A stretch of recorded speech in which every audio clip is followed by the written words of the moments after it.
Hello everyone. Today I'm speaking with you from another important space here within Bevis Mark Synagogue.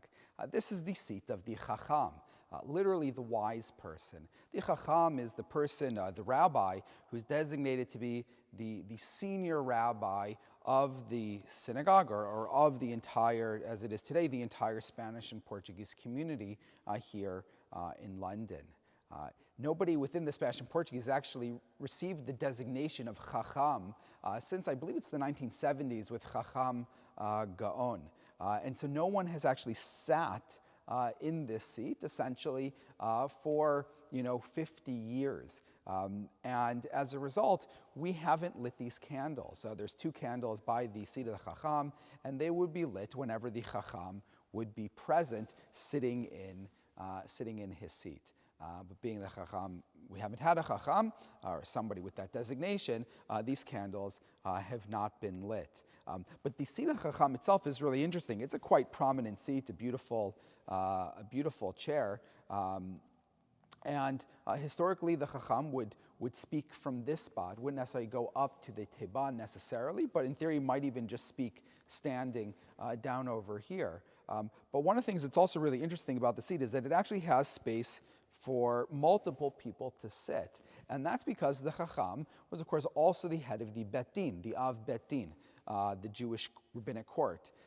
And typically, a rabbinic court will have three individuals sitting on it. The Hacham would be the head of the court, and then two other figures. And so the way that this would have been used is the Hacham would sit in the middle, and then each of the other dayanim, judges, would sit on each side as well. And so while we still have a Bet Din, being that no one is the Chacham, even when one of our dayanim is present, they don't sit in this seat.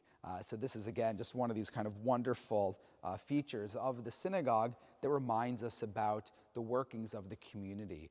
And it really is remarkable and is a reminder to us that Bevis Mark Synagogue wasn't just a synagogue in kind of the modern sense, but was an entire kihila, was an entire community that was responsible not only for the services, coming to pray, but had its own Bet Din, rabbinic court, it had its own charities to care for the poor, its own schools, and so forth. In fact, it was an entire community.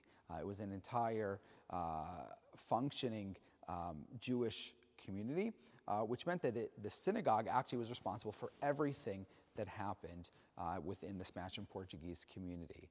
And so while today, oftentimes we think of synagogues as kind of, synagogues do their things, and then you have separate rabbinic courts, and then you have separate kashrut agencies and separate charities.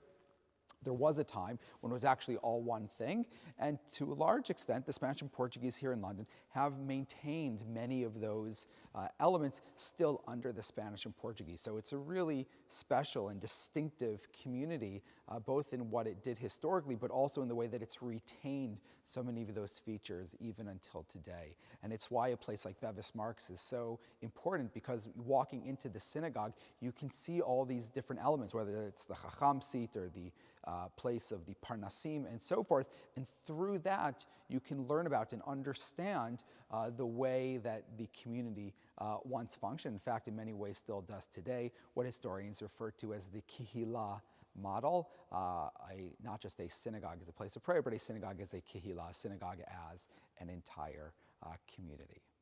And so I thank you for joining with me today at the Chacham seat, and I look forward to speaking with you again next time.